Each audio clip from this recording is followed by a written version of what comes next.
Alright guys, I'm bringing you on with me for part of this journey because I'm most of the way through the troubleshooting at this point on this computer, but basically, long story short, we've got a really nice build here with a tough gaming board. We're getting memory errors. However, I've tested each stick individually in different slots on the board and all of them in one slot, and it seems like slots 1 and 3 are not working. And this is not just memory training. I can promise you I've waited the allotted amount of time every time. I know what I'm doing. I have to pull this really nice cooler off and take a look at the pins on the board and the CPU to see if there's any issues there.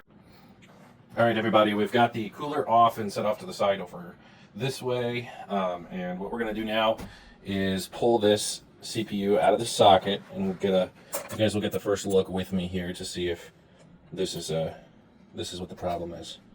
So we've got the Ryzen 7 7800X. Pull that. Let's take a look at those pins. Those pins look pretty clean and not at all bent. So I'm going to say that this is likely a faulty motherboard. So something that's becoming kind of all too common with ASUS lately.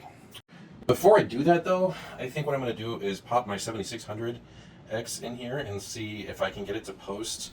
Alright guys, got the 7600X installed, got the memory in slots 1 and 3 to test, and as you can see our memory light is just staying a solid amber. So what that means is that the motherboard actually has some kind of failure. Like I said, we tried a different CPU, we tried testing the RAM individually in slot 2, each individual slot, and then I tested individually in slot 4, no problems. So it's slots 1 and 3, which means there's a problem on the board.